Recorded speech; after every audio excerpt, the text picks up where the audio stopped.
de hoje será sobre QETs base e representação por matrizes. Também faz parte do nosso desenvolvimento do formalismo da mecânica quântica. Então, inicialmente, a gente vai enunciar aqui um teorema relacionado com operadores hermitianos. Vamos lá. Então, QETs base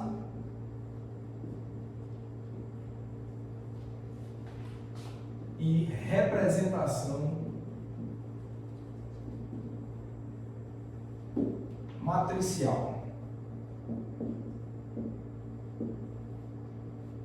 Esse será o tema da aula de hoje. Então, como eu falei, vou começar enunciando um teorema sobre operadores hermitianos. Então, o teorema diz o seguinte: os autovalores de um operador hermitiano A são reais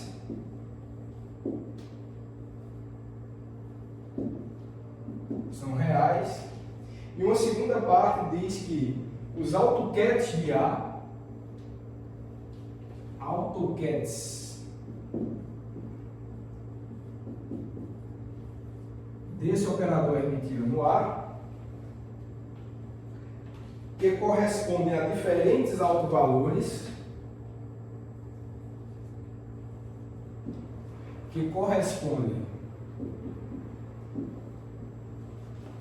a diferentes autovalores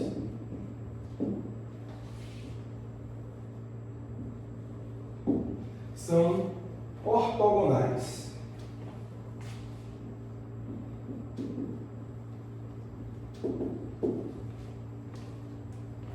Tá? Então, dado um operador hermitiano A, seja ele qual for, ele vai ter um conjunto de autovalores e autovetores associados a este operador, e o que esse teorema diz é que todos esses autovalores do conjunto são números reais e os autoquets ou autovetores deste operador hermitiano são ortogonais entre si. Isso é o que diz o teorema e é isso que a gente vai provar nesse momento. Então, prova.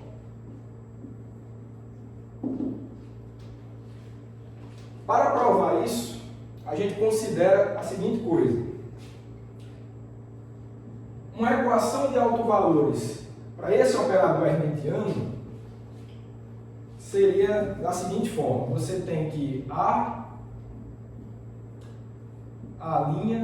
aplicado no autoquet A' vai te dar o autovalor vezes o próprio autoquet A'.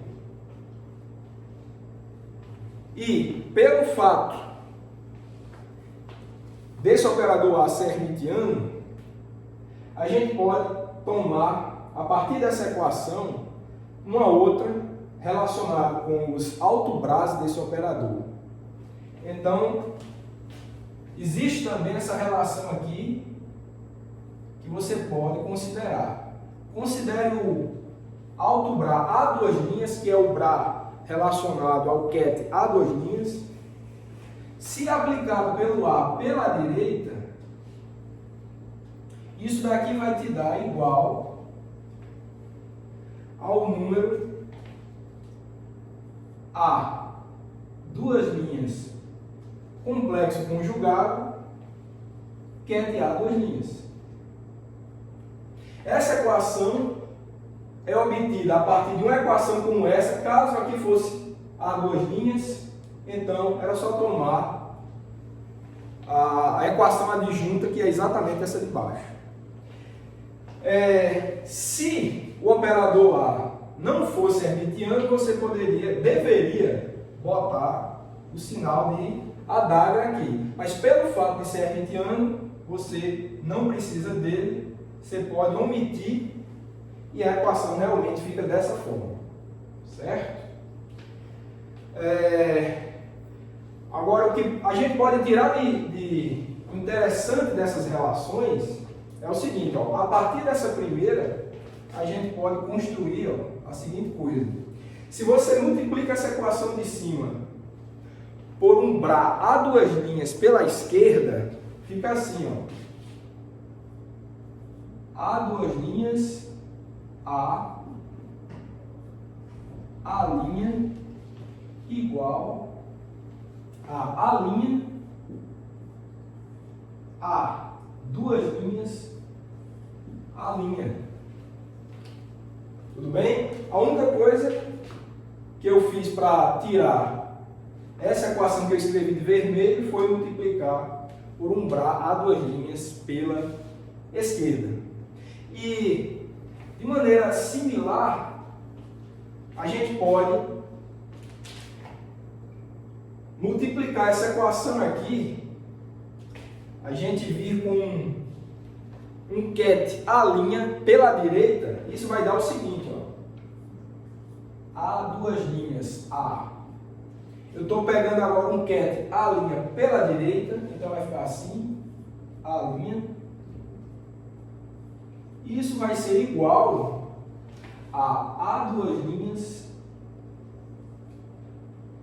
complexo conjugado, A duas linhas, A'.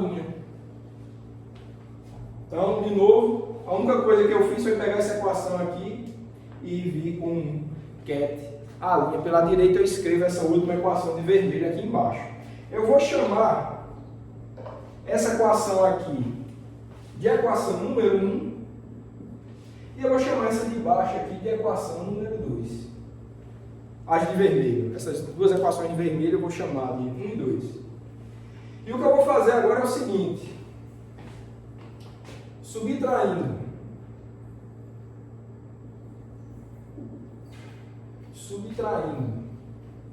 as equações 1 e 2, temos, se eu fizer essa de vermelho menos essa, olha, o lado esquerdo das duas equações, tanto da equação 1 quanto da equação 2, são iguais. Quando eu subtrair uma da outra, vai dar zero. Só que o lado direito é diferente, mas tem esse produto interno aqui em comum. Então, no fim das contas, o que a gente vai ter é A'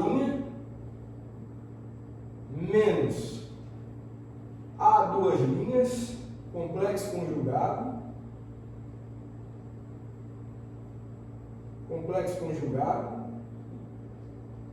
que multiplica esse produto interno aqui, A duas linhas, A', isso é igual a zero. Então, esse lado aqui dessa equação, que eu vou chamar de equação número 3, ele corresponde à subtração dos lados direitos aqui das equações 1 e 2.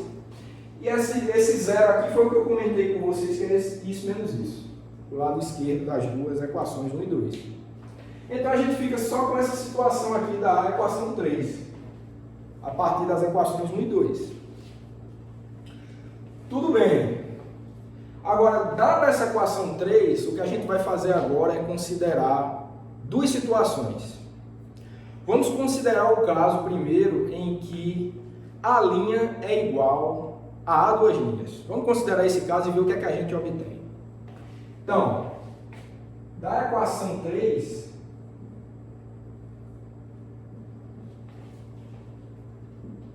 se a linha for igual a duas linhas, temos, o que é que a gente tem?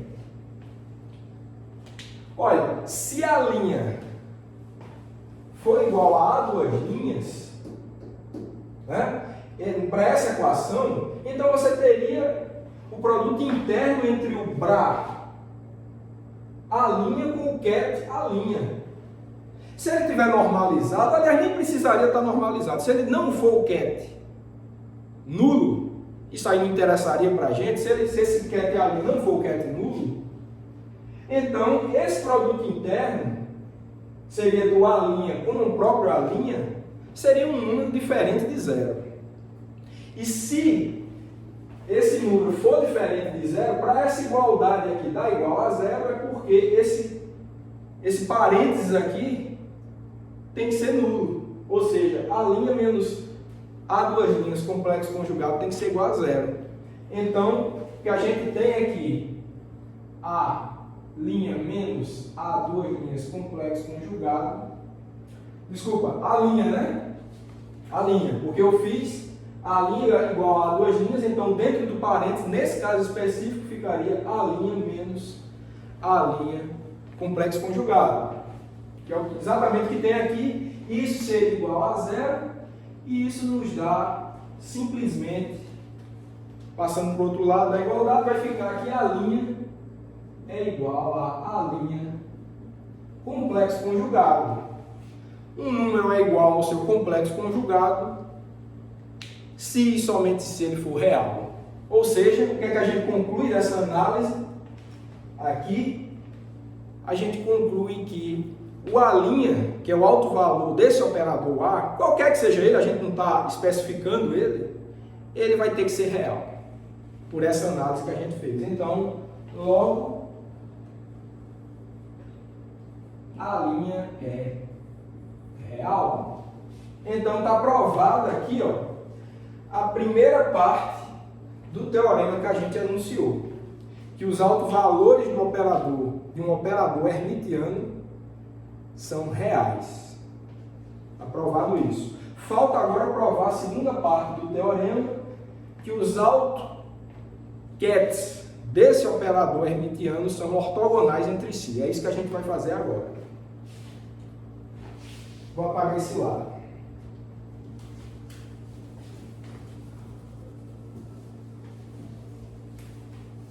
E mais uma vez a gente vai, para isso, fazer uma análise de um caso específico da equação de número 3.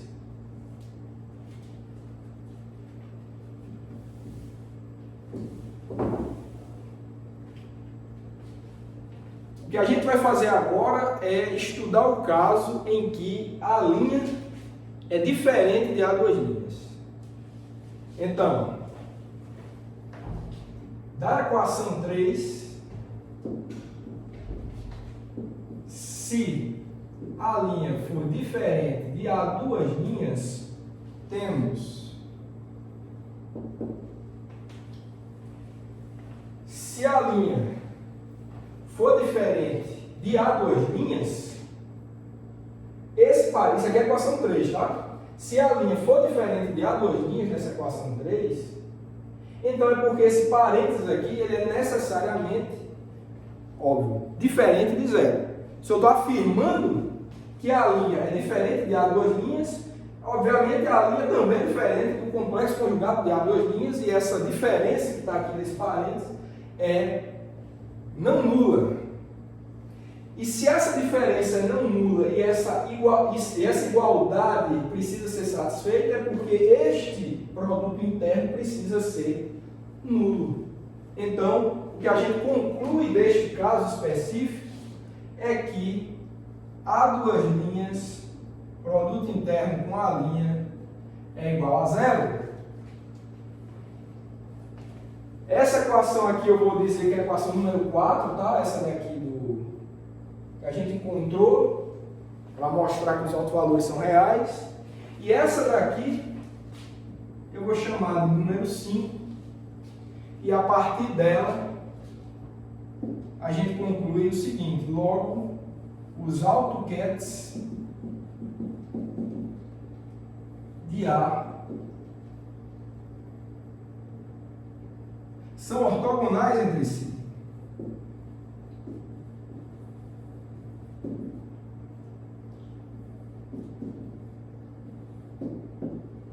Certo? E com isso a gente prova a segunda parte do teorema, que era isso que o teorema dizia, que um operador hermitiano ele possui um conjunto de autovalores reais e os autoquets associados a este operador hermitiano são ortogonais entre si. Então a gente provou isso. E o que é interessante nesse último fato é que, pelo fato deles serem ortogonais entre si, esse conjunto de AutoCAD do operador hermitiano pode formar uma base para que você construa o seu espaço de estados, ou seja, qualquer que seja o vetor que more nesse espaço vetorial, nesse espaço de Hilbert, do sistema quântico que você quer estudar, ele pode ser gerado através da base de AutoCAD de um operador hermitiano. Então, sempre uma base para o espaço de estados pode ser obtida através do conjunto de AutoCAD de um operador hermitiano. Então, esse é um fato importante para esse estudo que a gente está fazendo aqui. Ok, vamos ver o que vem em seguida agora.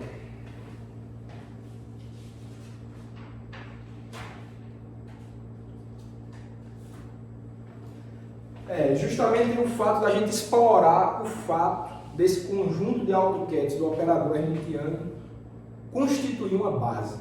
Vamos ver isso agora. Eu vou apagar esse lado aqui.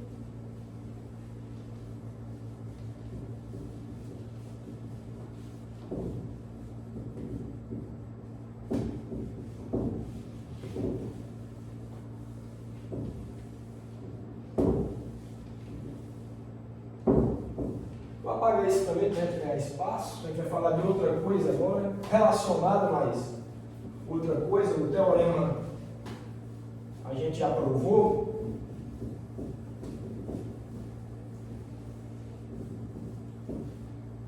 Então vamos lá.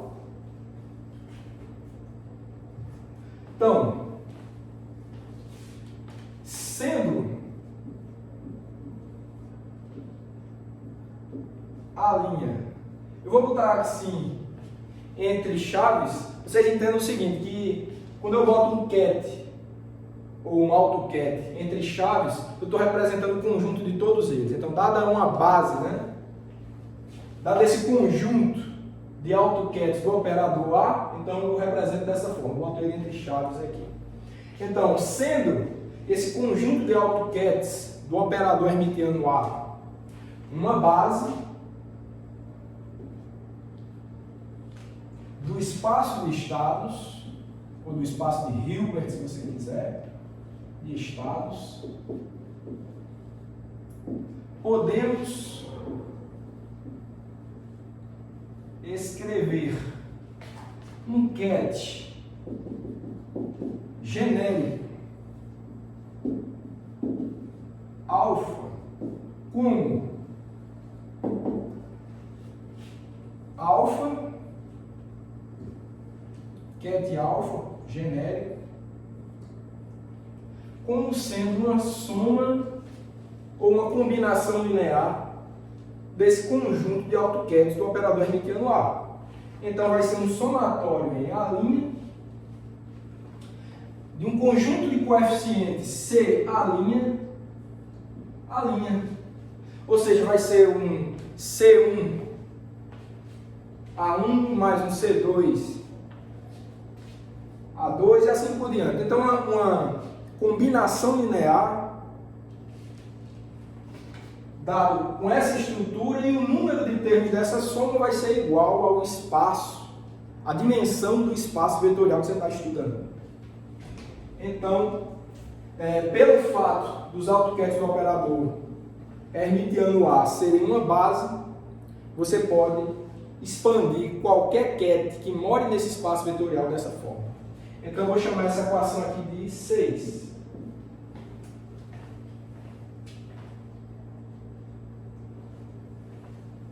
Tudo bem.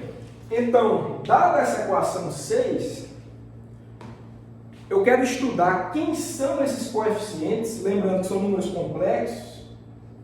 Então, que estrutura esses números complexos têm com relação a esses CADs base e esse CAD genérico que você está escrevendo a estrutura dele.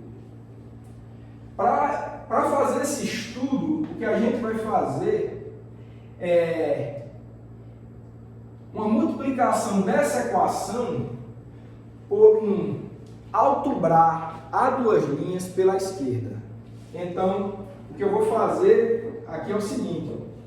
Daqui a gente tem o seguinte, eu vou vir com altubrar a duas linhas pela esquerda, alfa, vai ser igual a duas linhas, e repete aqui a combinação linear. Então, tudo que eu fiz daqui para aqui é chegar com esse altubrar pela esquerda dos dois lados. Certo. Então, dado isso, o que eu vou fazer agora é entrar com esse. Isso aqui é uma soma, né, uma combinação linear, então eu vou entrar com esse altubrar aqui nessa soma e fazer um conjunto de N, uma soma de N produtos internos aqui, desse A duas linhas com esse A'. Então vai ficar assim, ó. Vai ficar assim, que A duas linhas alfa vai ser igual a um somatório em A', C A duas linhas A', vai ficar com essa estrutura, só que esses produtos internos aqui, a gente já consegue tirar uma informação importante dele a partir do teorema que a gente enunciou. A gente lembra daquele teorema que esses AutoCADs eles são ortogonais entre si. Então, se o A duas linhas for diferente desse A', nota que você está somando aqui em todos os A' possíveis. E esse A duas linhas ele é um cara que é fixo, é um BRA fixo. Então, o que acontece é que todos os termos daquela soma para os quais A duas linhas são diferentes de A', se você tiver um A duas linhas diferente de A', então todos esses termos são nulos porque eles são ortogonais entre si. Então esse produto interno tem que dar zero. Exceto um termo que vai ficar não nulo, que é quando o A duas linhas for igual ao A'. Nesse caso vai ficar produto interno de A' com o próprio A'. E nesse caso, se o AutoCAD você considera que esteja normalizado, esse produto interno vai ser 1. Então, todos os termos que A duas linhas é diferente de A' vão ser nulos para aqueles produtos internos ali, exceto um, que é quando A' for igual a duas linhas. Então, o que a gente pode dizer é que esse produto interno aqui ele é o chamado delta de A' a duas linhas. Esse delta aqui é o chamado delta de Kronecker. Esse delta de Kronecker, ele assume o valor 0 sempre que a linha for diferente de A duas linhas, e ele vai assumir o valor 1 quando a linha for igual a A duas linhas. Que é o resumo do que eu falei para vocês. Então, no fim das contas, só vai ter um termo nessa soma, que é quando a linha for igual a duas linhas, que vai dar o número 1.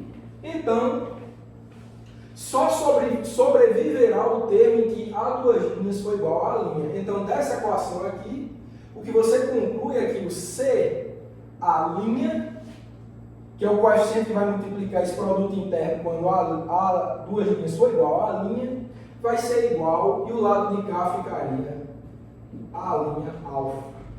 Então, você acaba encontrando qual é a estrutura desses coeficientes em função do CAD alfa e dos AutoCADs A'. Então, para qualquer que seja esse AutoCAD A' ou AutoBRA A' que você quiser, o coeficiente da expansão vinculado a ele vai ter essa estrutura. Então, fica esse resultado importante que eu vou chamar de equação número 7. Correto? E a partir disso, o que a gente tem é o seguinte, substituindo 7 em 8, temos eu vou substituir o resultado da equação 7 aqui, ó, CA', então vai ficar com a seguinte estrutura aqui, alfa vai ser igual a um somatório de A', esse CA', eu vou substituir esse produto interno, mas é um número complexo, eu posso botar ele do outro lado aqui, então vai ficar aqui, ó, A', esse cat, eu botei ele primeiro e vou substituir esse número complexo do outro lado aqui com essa estrutura que vai ficar assim, ó. Produto interno de A', alfa. Ficou com essa cara interessante aqui. Desculpa, substituindo 7 em 6, né? Equação 6. Me adiantei aqui. Perdão. Então, substituindo a equação 7 em 6. E essa que vai ficar sendo a nossa equação número 8. Ficou com essa cara. Ok, então ficou com essa cara interessante, mas o que a gente vê, ó, a gente viu na aula passada que isso daqui tem uma estrutura de produto externo, certo? Produto externo tem cara de operador, tem estrutura de operador. Produto externo tem estrutura de operador. E você tem uma soma de produtos externos, que são soma de operadores, que a gente sabe que soma de operadores também é operador. Então, essa estrutura aqui, ó, somatório de A', cat A' para A', tem uma cara de operador. E o que é que esse operador está fazendo? Ele está te dizendo que, ao atuar no cat alfa, ele te dá como resultado o próprio alfa. Então, que operador tem essa capacidade de atuar num vetor e te fornecer o próprio vetor? É o operador identidade. Então, dado o nosso formalismo, a gente acaba de encontrar qual é a estrutura do operador identidade escrito em função dos autocats do operador hermitiano A, que são esses cats A'. Vamos escrever explicitamente agora? Então, o que a gente tem a partir dessa equação 8,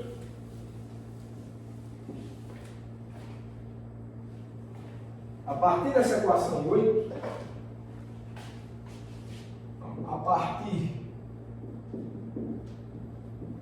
equação 8, temos a estrutura do operador identidade, ou seja, somatório em A'. De A' é o que a gente chama de operador identidade. E essa fica sendo a nossa equação de número 9 da aula de hoje.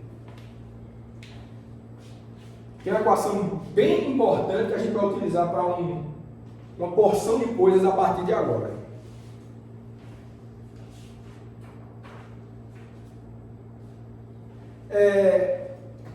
Só em questão de terminologia, muitas vezes essa equação também ela é chamada de relação de completeza. Vou escrever isso aqui para vocês. A equação 9,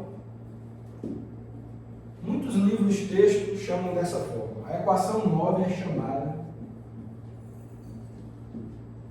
de relação de completeza.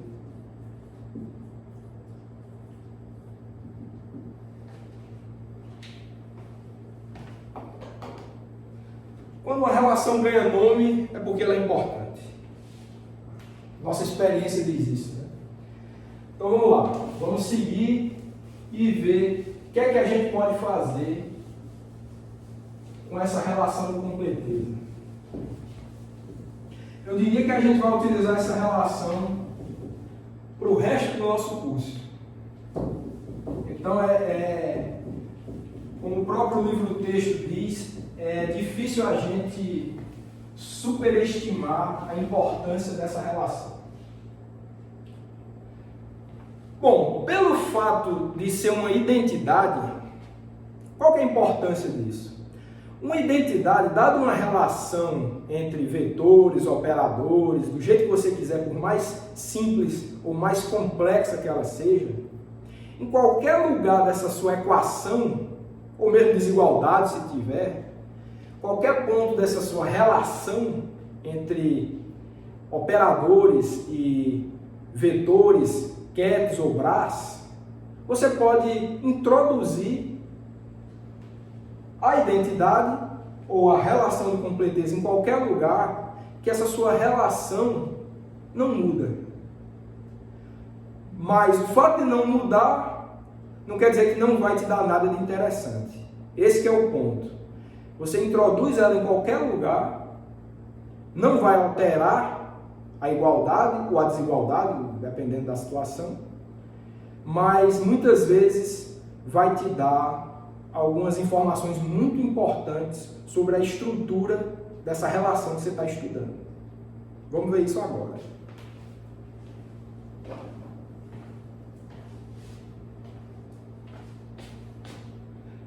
Como exemplo, temos, como exemplo da importância da relação de completeza, vamos estudar o produto interno entre um ket genérico consigo mesmo. Então, um produto interno de um ket genérico consigo mesmo, se ele estiver normalizado, vocês já sabem que isso dá igual a 1. Mas vamos introduzir, isso é uma relação entre um bra e um ket, um produto interno. A gente pode introduzir uma identidade aqui que não deve mudar nada nessa estrutura de produto interno. Então, o que a gente pode escrever é o seguinte, isso daqui é igual a alfa multiplica somatório em a linha, alfa.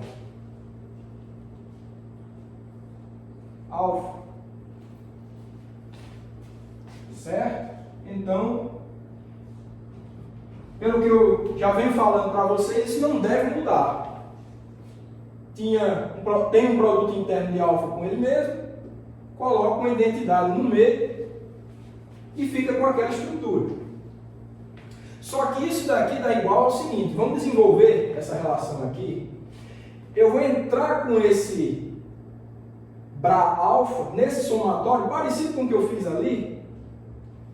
Então esse bra alfa vai estar operando aqui, vai estar interagindo com todos os termos dessa soma. E isso vai te dar o seguinte, somatório em a' de alfa, ket a', produto com a' alfa. Vai te dar isso. Mas note que o seguinte, pelas propriedades de produto interno, esse primeiro fator aqui, ele pode ser entendido como sendo a' alfa complexo conjugado. Então, eu vou ter um somatório em a', nesse índice a', de produto interno de a' com alfa complexo conjugado vezes o próprio produto interno de a' com alfa sem complexo conjugado. Então, é uma somatória de termos em que esses termos têm um produto de um número com o seu complexo conjugado. Pela teoria de números complexos, um número complexo vezes o seu complexo conjugado é igual ao módulo ao quadrado deste número complexo. Então, isso vai te dar o seguinte, isso daqui vai ser igual a somatório em a', módulo desse número complexo que é a' alfa, ao quadrado. É isso que a teoria de números complexos te diz. Mas o que é tudo isso? O que é tudo isso?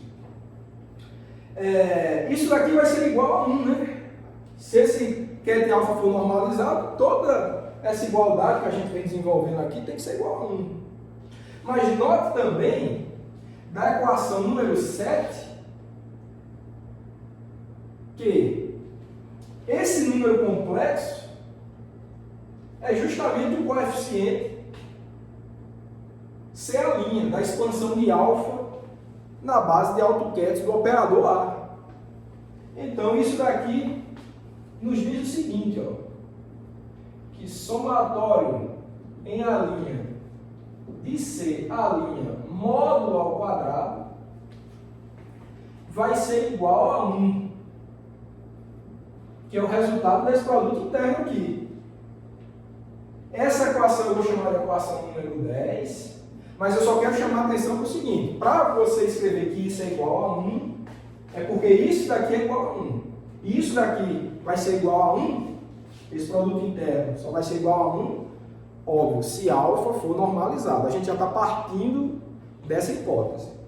Então, pelo fato de alfa ser normalizado, olha que resultado interessante é essa equação 10. A soma dos módulos quadrados dos coeficientes desse ket alfa em função dos AutoCADs do operador hermitiano A, a soma desses módulos quadrados é 1. A soma do módulo dos coeficientes dessa expansão ao quadrado é igual a 1. Certo? Chamando a atenção que não é a soma ao quadrado, é a soma de cada elemento individualmente ao quadrado. E é importante salientar, está claro, mas eu quero chamar a atenção que esse conjunto de AutoCADs A' não está especificado. Eu não especifiquei quem era o operador hermitiano A, lá do início da aula. Eu disse que era um operador hermitiano qualquer, um A qualquer. Não especifiquei que tipo de representação, que é que esse operador ele representa. Eu só disse que era hermitiano e a partir do conjunto de AutoCADs dele, a gente está desenvolvendo tudo isso. Então, isso daqui independe de que conjunto de AutoCADs A' você está trabalhando. Ou seja, que operador hermitiano você está usando para gerar o seu espaço vetorial. Isso é importante também. Então é bastante genérica e útil essa relação 10, que, de novo, é válida se o ket genérico alfa estiver normalizado. Vamos adiante.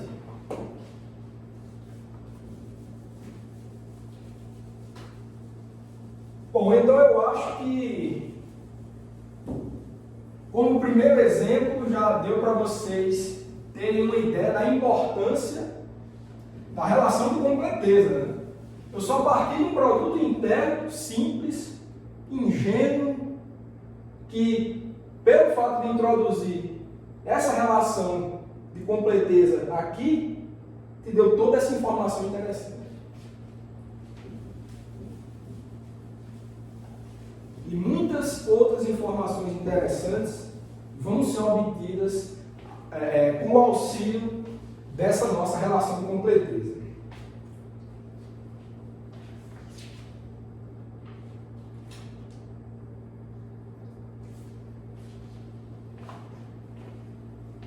Ok, nessa relação de completeza é uma soma de estruturas de produto externo como essa, né? Ket A', Bra A'. A soma a gente já sabe que é a identidade, que é a relação de completeza, equação 9. Mas vamos agora estudar com um pouco mais de cuidado o que é que cada termo desse representaria. Não a soma inteira, mas o que é que essa estrutura de produto interno, Ket A', Bra A' representa. Vamos ver isso agora.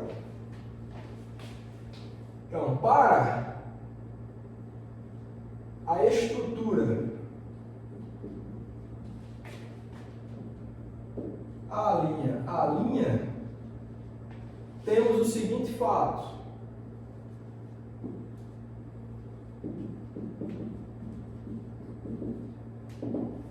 Para a gente saber qual o comportamento dessa estrutura, a gente vai ter que operar em alguma coisa. A gente já sabe que produto externo tem estrutura de operador, então a gente vai ter que operar em algum vetor para ver o que é que acontece.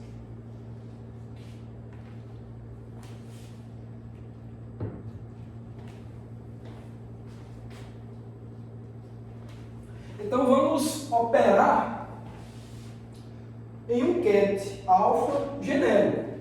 Então vamos fazer o seguinte, ó. Eu vou pegar essa estrutura de produto externo a linha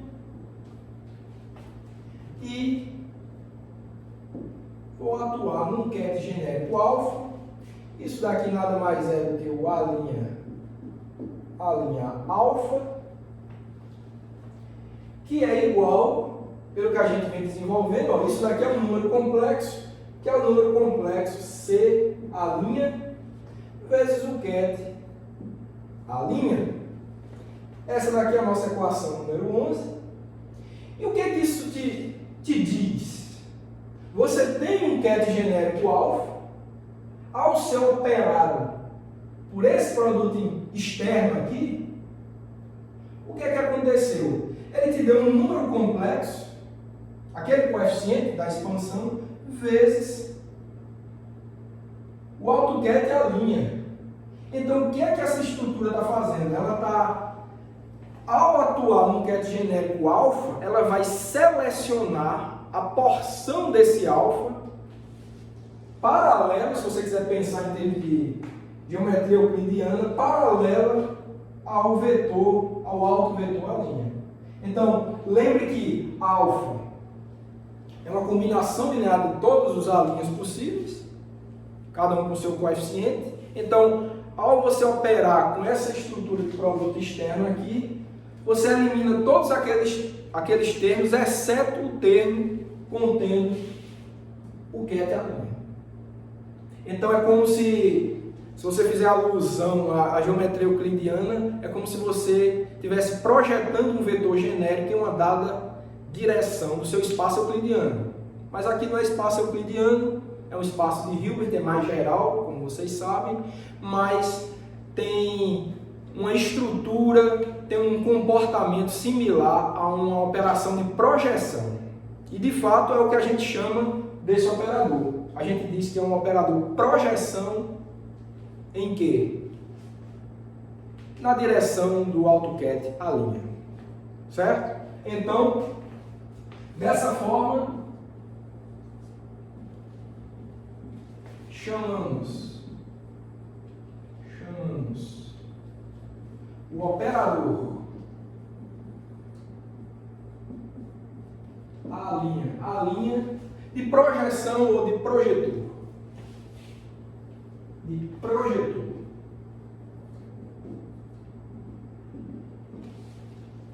É isso. Então, se a soma é a identidade, cada elemento dessa soma é um projetor nas possíveis direções. Vamos ver o que vem a seguir.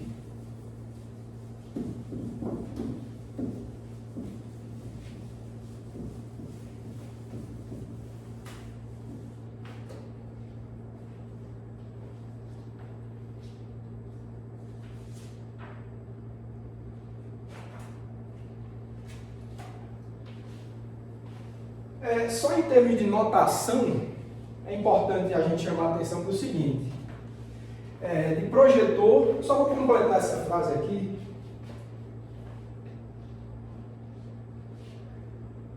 Chamamos de projetor, ou seja, o que você tem é um operador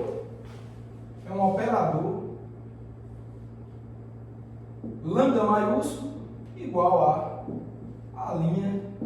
Então esse é o projetor. Então ou você opera com essa estrutura, ou se de agora em diante vocês virem um operador lambda maiúsculo, como aquele ali, operando em algum vetor, você já sabe que é o projetor em uma dada direção, e a direção é especificada pelo índice do operador. Certo? Então, se você quiser, pode botar um chapeuzinho, né?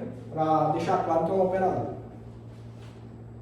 Ok, essa fica sendo a nossa equação de número 12.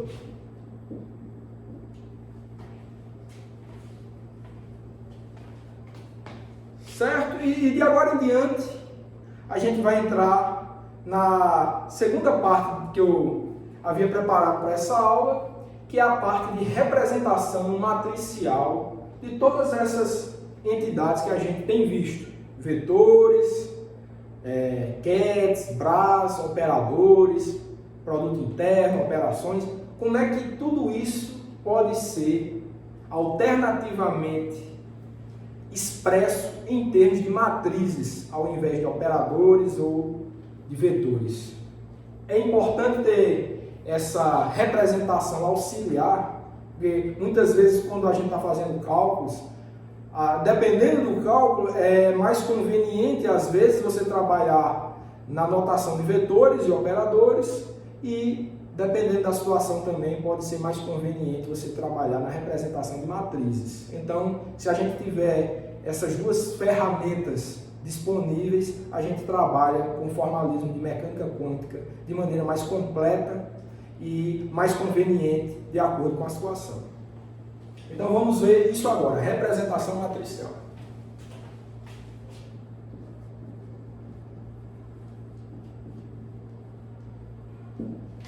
Matricial.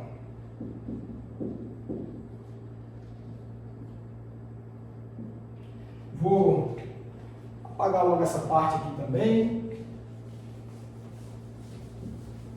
A gente vai ganhando espaço, a gente vai trabalhar com outra coisa relacionada, mas vamos mudar o foco. Vou apagar aqui também.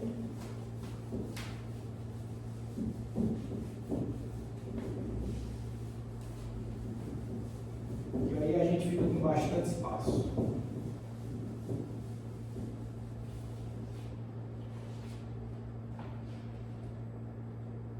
Tudo bem, então para a gente estudar a representação matricial dessas estruturas, a primeira representação matricial que eu quero estudar com vocês é a dos operadores. E a partir dessa a gente vai desenvolvendo as outras, para os CADs, para os BRAS, etc. Então, dado um operador X,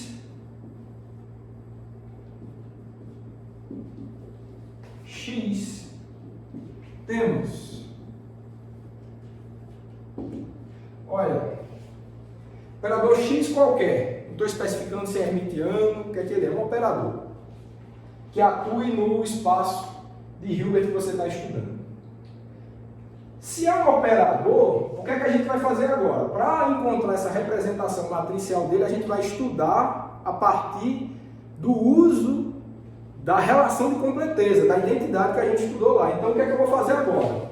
Eu vou tomar esse operador X e botar uma identidade do lado esquerdo dele e outra identidade do lado direito dele e ver o que é que acontece. Posso fazer isso? Claro, claro que posso. Identidade não vai mexer em nada. Então, você tem o seguinte, X igual, vai ter uma identidade aqui, outra identidade aqui, isso vai ser expresso, essas identidades eu quero expressar em termos dos AutoCADs do operador A hermitiano que a gente já vem trabalhando, então pode ficar assim, ó, um somatório em A duas linhas, vou precisar de outro somatório de A', porque são duas identidades. A primeira vai ser em A duas linhas, aí vem o X aqui, então foi feita aqui a primeira identidade e a segunda vai vir agora quando eu colocar a linha. Então fica com essa estrutura. O que é que a gente pode notar de interessante aqui? Olha, essa entidade aqui no centro, vocês estão percebendo que é um produto interno, porque X atuando num CAD é um CAD, vem pela esquerda, então é um produto interno. Se é um produto interno, é um número. Números compõem matrizes, vocês sabem disso. Os elementos de uma matriz compõem números, né? Números você acomoda números em uma matriz, seja ela de que estrutura for, uma matriz quadrada, coluna, linha, você acomoda esses números de forma que você monta a sua matriz. Então, esses números aqui, esses que a gente vai utilizar para montar a matriz que representa o operador x. E quantos números distintos você pode extrair dessa estrutura aqui? Olha, quantos quetes a linha distintos você tem? Aí você vai dizer, depende. Depende de quê? Da dimensão do espaço de Hilbert que você está trabalhando. Vocês já sabem disso. Então, esses quetes a linha, eles podem ser n quetes distintos. Eles formam a base desse espaço vetorial, então você tem n quetes a linha distintos. E mesma coisa, como esse A2' não está amarrado com esse A', são identidades distintas, você também tem n distintos quetes A2'. Nesse caso, alto braço A2'. Então, ao movimentar, ao estudar todos os possíveis resultados para esse índice A' e esse índice A2', esse termo central aqui, esse número complexo central aqui, pode variar de n formas para esse A' e outras n formas para esse A2'.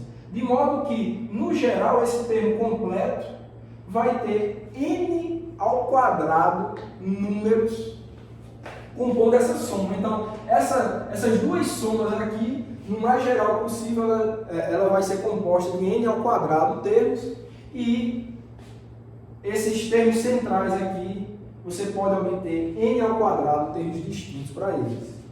De novo, variando-os A' e variando-os A2'. Então, com n ao quadrado termos como esse, números como esse, você pode acomodar esses n ao quadrado termos em uma matriz quadrada n por n. Você vai ocupar n linhas e n colunas com esses elementos. Você pode fazer isso. Então, a partir dessa possibilidade, é que você institui a representação matricial do operador x em função desses quetes e braços, A' e A2'. Esse que é o ponto. Então, vamos escrever isso. Eu vou botar essa daqui como sendo a equação 13. E dizer o seguinte: a partir dos n ao quadrado elementos A2' x A', podemos construir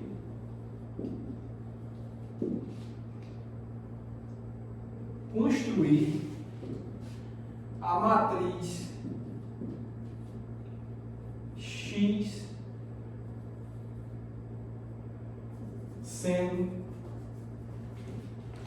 sendo quadrada e n por n. Em resumo, é isso.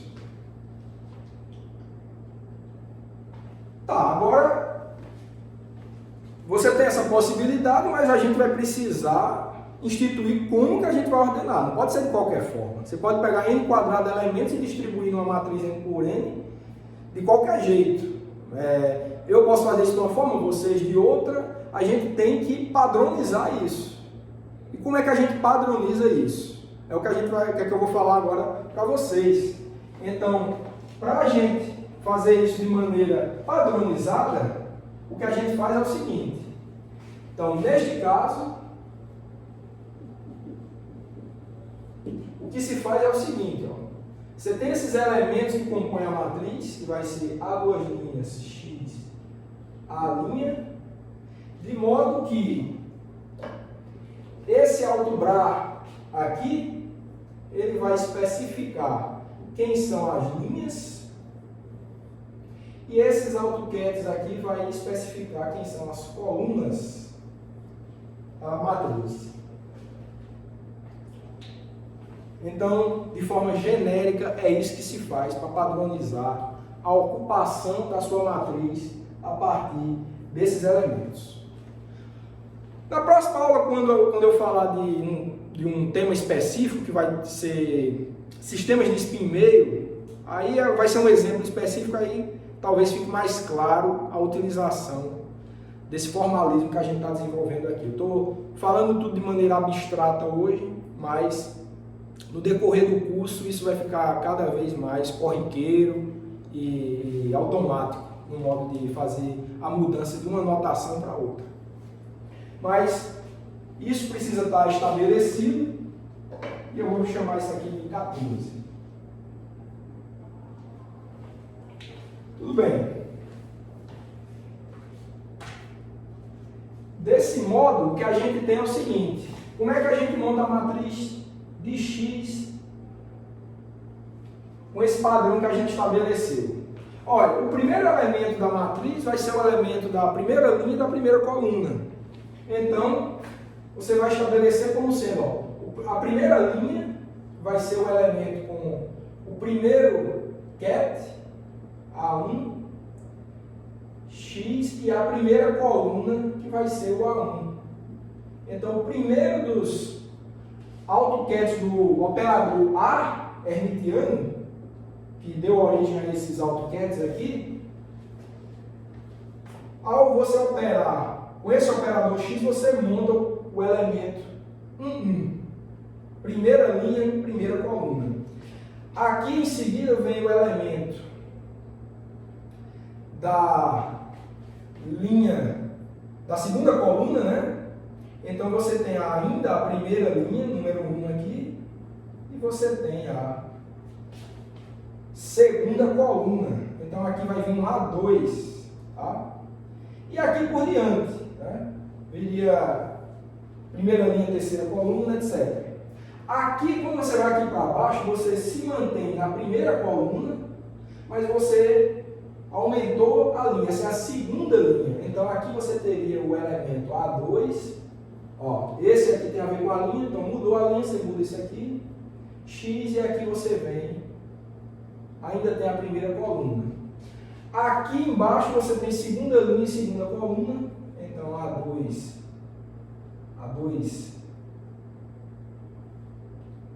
X, A2,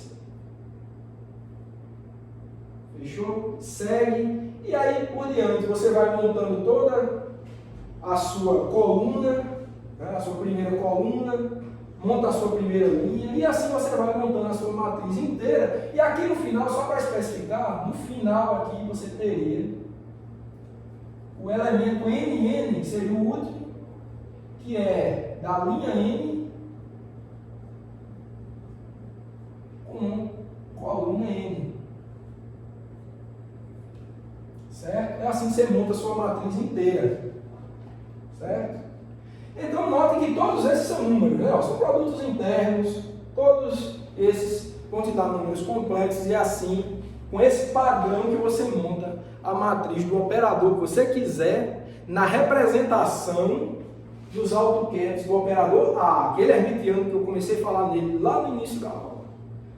Se o operador hermitiano mudar, os AutoCats vão mudar, esses vetores que você está utilizando para montar a sua matriz vão mudar, então esse operador X, essa matriz dele depende da representação que você está usando. Então essa representação, de novo, é a representação dos AutoCats daquele operador hermitiano A que eu mencionei para vocês lá no início da aula. Então a matriz é uma coisa que depende do conjunto de AutoCats que você está utilizando.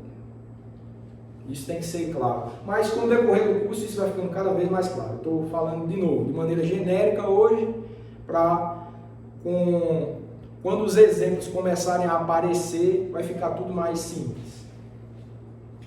Ok, então essa é nossa equação 15. Vamos seguir.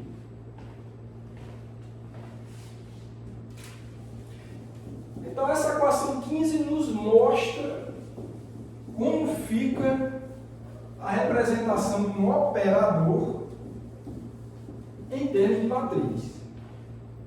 Falta a gente fazer isso com CATS, com BRAS. Tudo isso é importante. E a gente vai fazer tudo isso ainda hoje.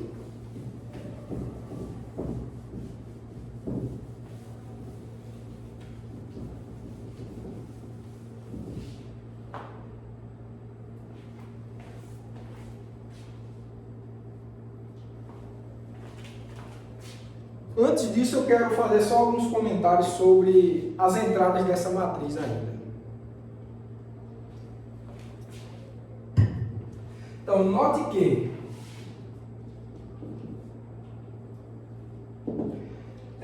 a partir desses elementos, você tem, por exemplo, esse A duas linhas X, A', que é o elemento genérico da matriz, ele vai ser igual a produto interno de A', X adaga, A duas linhas, complexo conjugado, que você já sabe.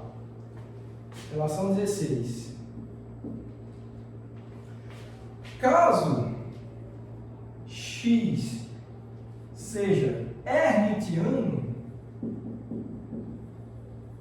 notem que quando eu comecei a falar desse X, eu disse que não era preciso que ele fosse hermitiano, mas vamos considerar agora que ele seja hermitiano. Se ele for hermitiano, eu acho que tem a ver com a última equação da aula passada, eu não vou precisar dessa adaga aqui. Então, caso X seja hermitiano, temos que A duas linhas, X, A' seja igual a A', X, A duas linhas, complexo conjugado. Essa é a equação 17. O que é que tem de interessante nessa equação 17? Olha, tanto esse aqui, ó, esse aqui você já sabe, né? São os elementos da matriz que representam o operador X. Esquecendo um pouco esse complexo conjugado aqui, ó, esse elemento aqui, quando você inverte, ó, eu estou trocando o que era coluna virou linha e o que era linha virou coluna. Então, é o que acontece numa transposição da matriz, né? O que é linha vira coluna e vice-versa, então quando você faz isso, você transpõe a matriz. Então, quando eu digo que o elemento transposto, que um dado elemento da matriz X é igual ao transposto conjugado, o que é que isso quer dizer? Isso é verdade quando a matriz for hermitiana. Então, a partir dessa relação 17, você conclui que a representação da matriz hermitiana ela é tal que essa matriz ela é igual à matriz transposta complexo conjugado. Essa é uma característica de matriz hermitiana. E isso independe de quem sejam os AutoCADs que você está utilizando para gerar a sua matriz. Então, a matriz hermitiana ela tem que ter essa característica. Quando você transpõe e toma o complexo conjugado dessa matriz, ela tem que ser igual a ela mesma. Ela não pode mudar. Certo? Então, um fato importante sobre matrizes de operadores hermitianos. Então, ou seja,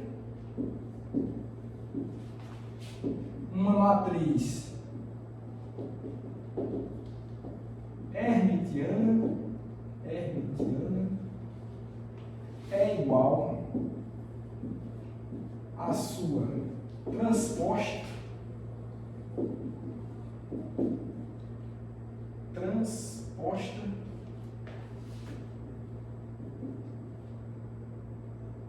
complexo, tomando complexo conjugado, né? Melhor. É igual a transposta tomando o complexo conjugado. Então, essa aqui é uma característica. Tá, então, dito isso, agora a gente passa a analisar como é que fica a estrutura matricial de CADS e BRAS. Então, note o seguinte fato, né? Note, ou melhor, considere, né? Considere agora o seguinte fato. considere agora os seguintes fatos.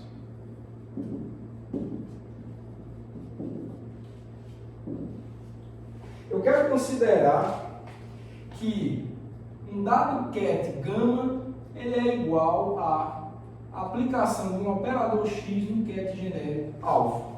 Então, o que resulta disso é um ket, eu estou chamando isso de ket gama, e eu vou dar o número 18 para essa equação.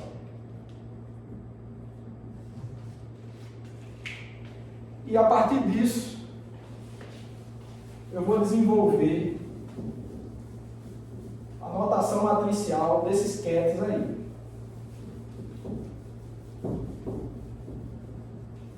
Vamos ver como é que fica. Para fazer isso, eu vou utilizar de novo uma relação de completeza para ter esse resultado. Então, disso daí, a gente tem o seguinte, ó, isso implica, eu vou vir comprar a linha pela esquerda, nos dois lados dessa equação 18, então você vai ter isso daqui, ó, que a linha gama é igual a linha x alfa, e isso daqui eu posso fazer igual. O que é que eu vou fazer aqui? Eu vou introduzir uma identidade aqui no meio, entre o x e o alfa, para ver como é que fica. Então isso daqui vai ficar igual a um somatório em A duas linhas, para ficar diferente desse A'. Então, A' x, A duas linhas, alfa. Olha que estrutura interessante ficou. E o que é que essa equação diz para a gente? Ó? Esses daqui vocês sabem quem são, né? Tem a ver com os elementos da matriz lá do operador x. Que era a equação 15, até que eu apaguei aqui. Agora você tem uma soma de produtos de termos como esse, que compõe aquela matriz, com elementos como esse aqui, tipo produto interno. São números também. Agora, se vocês observarem,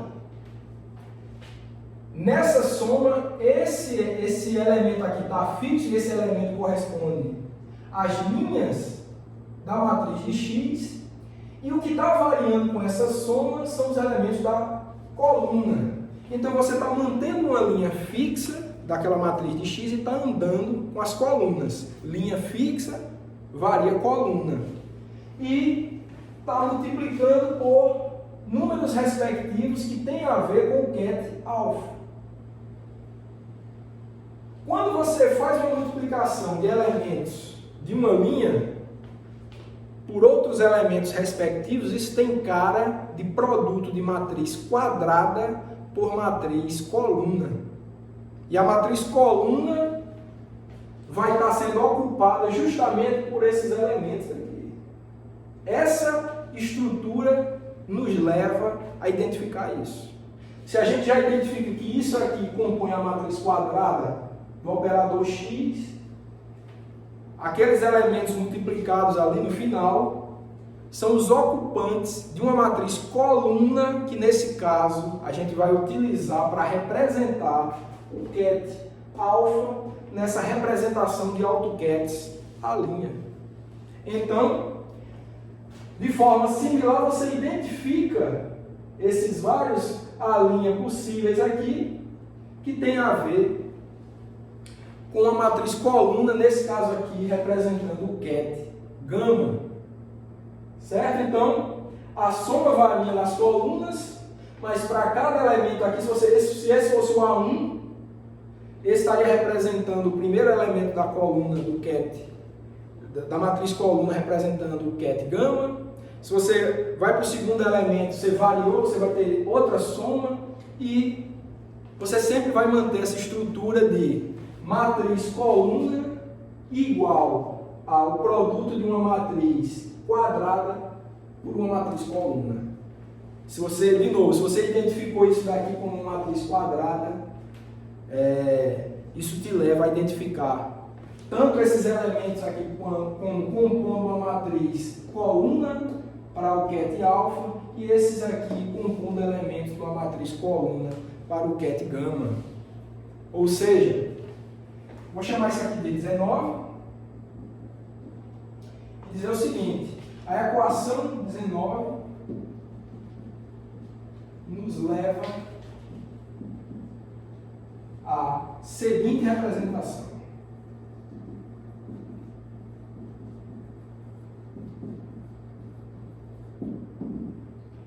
Isso nos leva a escrever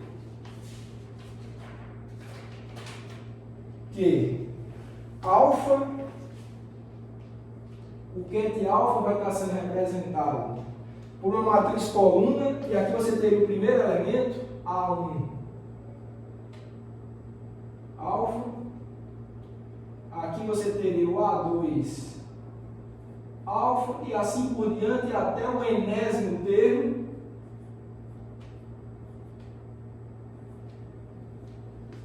certo? Essa ficaria sendo nossa equação 20, e de forma semelhante você consegue escrever a representação do ket gama em termos de uma matriz coluna. Mesma estrutura. Você tem também para o ket gama uma matriz coluna. Aqui você chega com o A1, produto interno com gama agora, A2, gama, assim por diante, até o enésimo termo também. Equação 21. Então, com isso a gente aprende como é que representa um ket em termos de matriz. De uma vez por todas, é uma matriz coluna, e os elementos dessa matriz coluna são obtidos a partir do produto interno entre os autokets que você está utilizando para representar essa matriz e o próprio ket que está sendo representado. Ok, então vamos adiante. Isso é também uma informação importantíssima. E de uma forma semelhante, agora a gente vai aprender como é que obtém a representação matricial dos BRAS. Vamos ver como é que faz isso.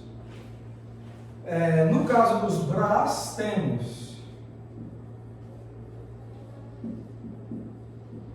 temos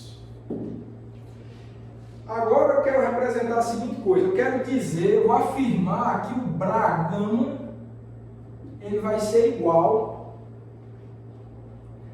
a um BRA alfa sendo operado pela direita por um x. Note que essa equação só teria conexão com essa se o x fosse hermitiano. Eu não estou especificando isso não, tá? Eu não estou escrevendo essa equação a partir dessa não. Estou considerando uma outra relação. Faça de conta, ou melhor, entenda que essa relação em princípio não tem nada a ver com isso.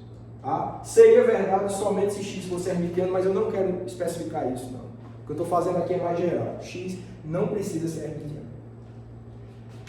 Ok, então disso daqui a gente vai fazer uma coisa parecida com o que a gente fez para os kets.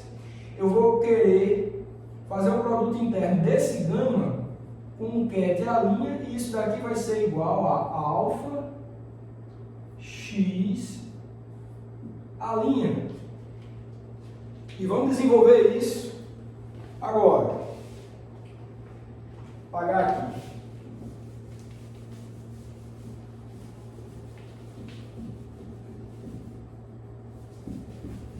Vamos ver o que é que vem em seguida. Eu acho que vocês já estão imaginando que eu devo de novo utilizar a relação de completeza. É exatamente isso que a gente vai fazer. Então, a partir dessa relação aqui de baixo, a gente escreve o seguinte. Ó. Eu vou entrar com uma relação de completeza agora aqui, ó, aqui, nesse ponto, entre o alfa e o x. Então vai ficar o seguinte, ó, vai ficar aqui gama,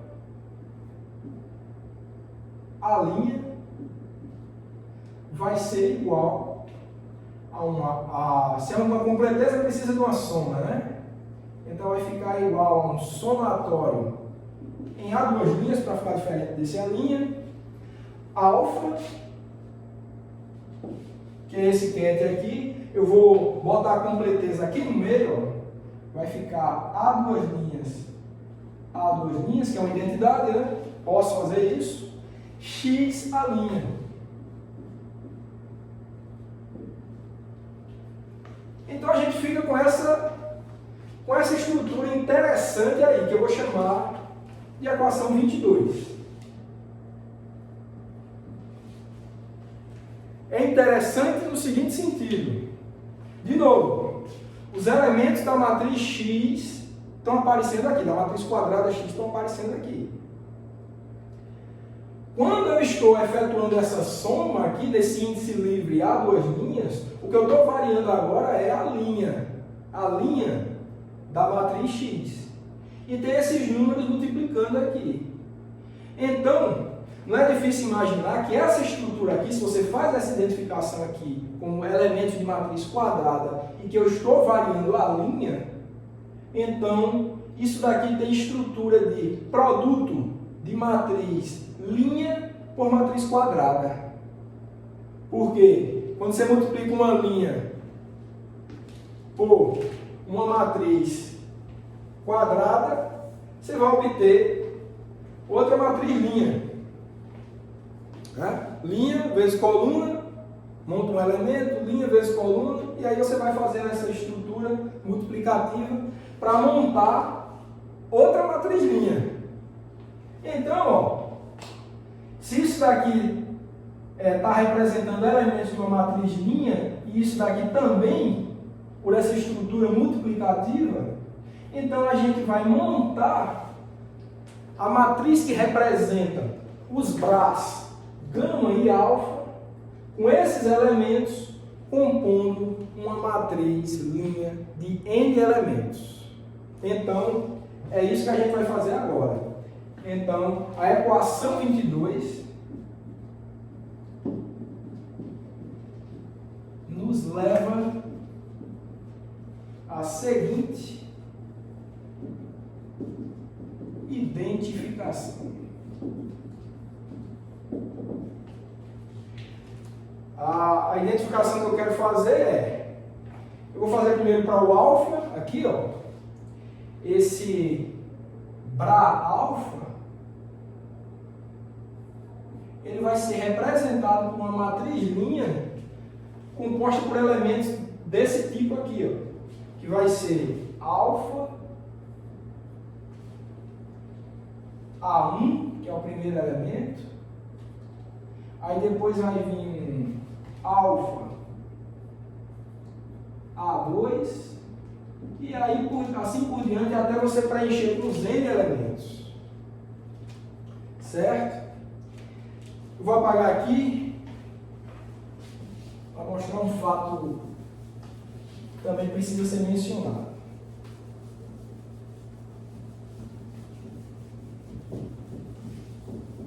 Eu posso utilizar a propriedade de produtos internos para reescrever essa matriz linha da seguinte forma, que pode também ser igual a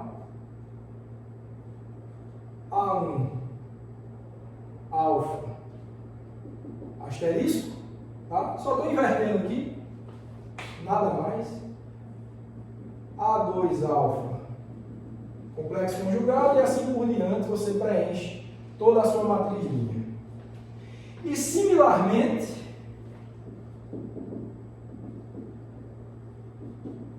temos para o Bra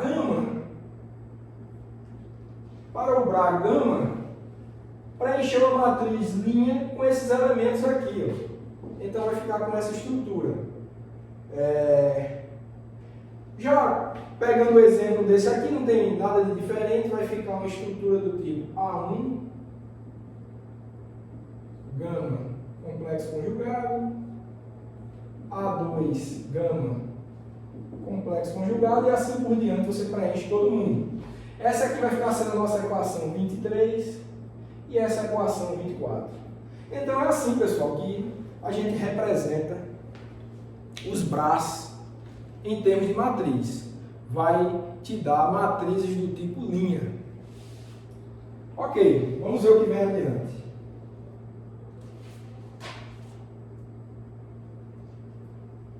Bom, já que a gente montou operadores em termos de matriz, quetes e braços, vamos ver como é que fica a estrutura de um produto interno, certo? Então, para um produto interno, a gente tem o seguinte. Então, para produtos internos, temos. Então, a gente tem o seguinte, ó, por exemplo, um produto interno de um beta, um Bra-beta, um ket alfa, você pode utilizar uma relação de completeza e montar a seguinte coisa. Um somatório em A' beta, vou botar a completeza agora, A', a identidade, né? Alfa. E, enquanto eu apago aí, vocês já vão observando que tipo de estrutura isso poderia nos dar. Olha, um produto interno ele vai te dar um número, né? Não tem jeito, não vai ser matriz, né? Mas, por outro lado, esses termos aqui, eles representam componentes de matriz. Esse daqui vai te dar componentes da matriz do Bra-beta e esse daqui vai te dar componentes da matriz do ket alfa. Então vai ser produto de matriz, de elementos de matriz do Bra-beta com elementos da matriz do ket alfa, para te dar um número, que é um produto interno. Então, veja como faz sentido. Isso daqui, elementos de matriz linha, esse daqui, elemento de matriz coluna. Quando você multiplica uma matriz linha com n elementos por uma matriz coluna de n elementos, isso vai te dar um número, que é justamente o resultado deste produto interno. Então, isso daqui é simplesmente um produto de uma matriz linha, né? Beta, A1, aí vem o segundo elemento, beta, A2, certo?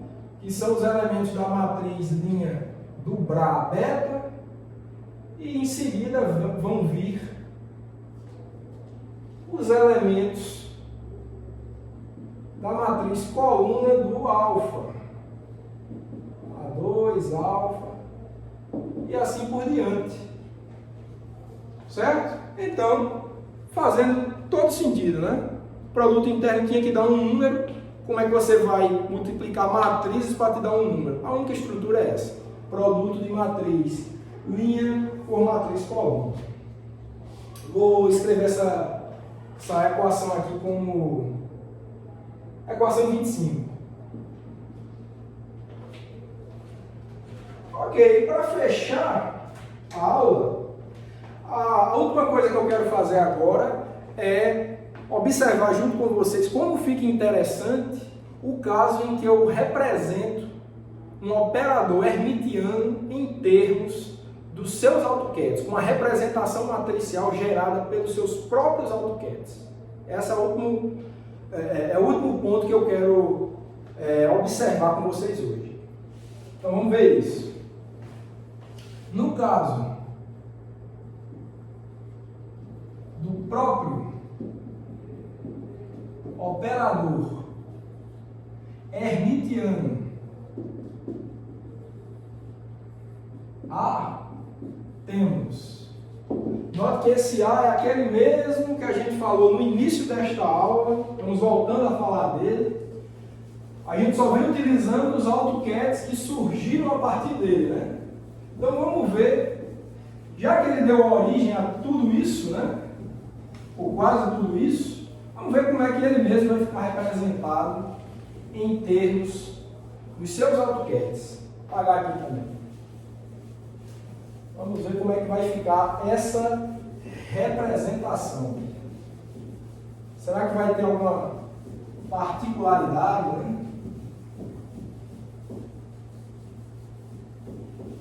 Vamos lá.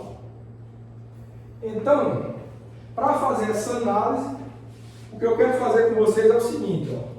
Eu vou escrever A, que obviamente vai ser igual a uma identidade pela esquerda, A, identidade pela direita, não tem problema nenhum.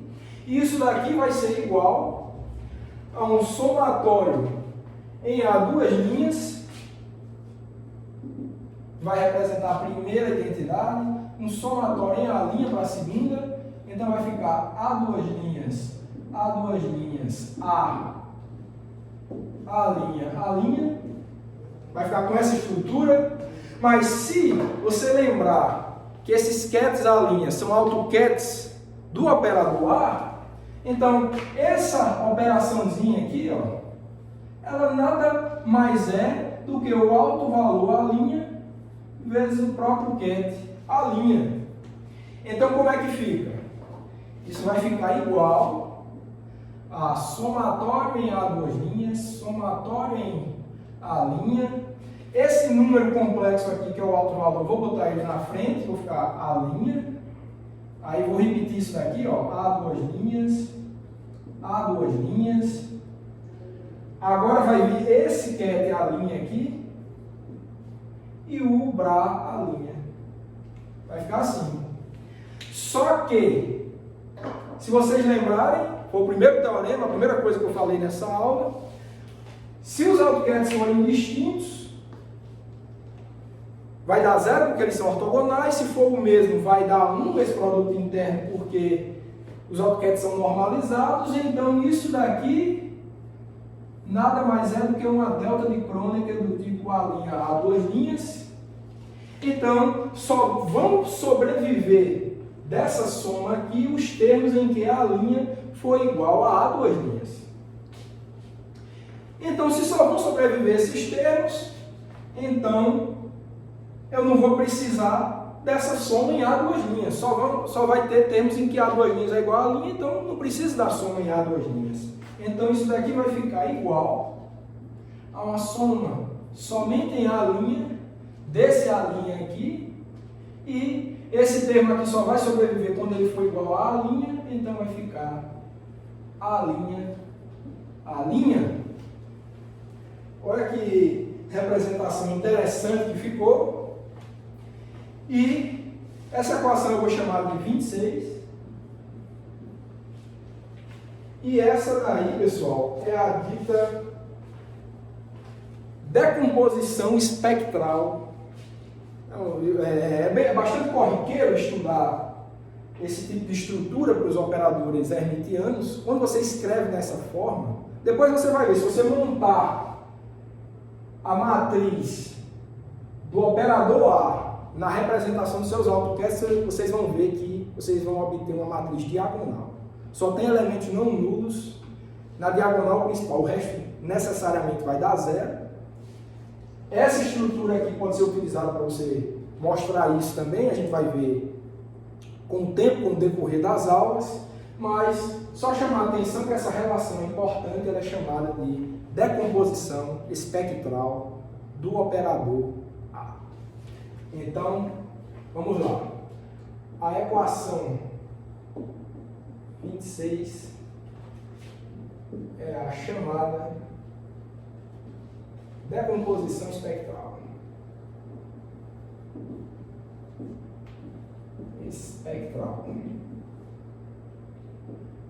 Bom, vocês podem perguntar por que esse nome, porque no caso de o operador A, que é hermitiano, representar depois vocês vão ver, um hamiltoniano, que é um operador vinculado à energia, esses autovalores seriam os possíveis valores de energia acessíveis ao sistema que você está tratando. Se vocês lembrarem de física moderna, os valores de energia acessíveis são chamados do espectro do seu sistema. Então, essa relação matemática acabou herdando essa nomenclatura por causa desse fato. Então, você, de maneira genérica, chama essa equação 26 de decomposição espectral do operador A. Bom, pessoal, na próxima aula a gente deverá ver exemplos de aplicação disso, que certamente vai fixar melhor todo esse conteúdo que a gente viu hoje. Hoje foi bastante genérico, sem especificar uma situação que a gente queira analisar com mais cuidado. Isso aqui serve para qualquer caso que vocês queiram, de análise de sistemas quânticos em geral. Então, por hoje eu vou ficar por aqui e eu aguardo vocês na próxima aula.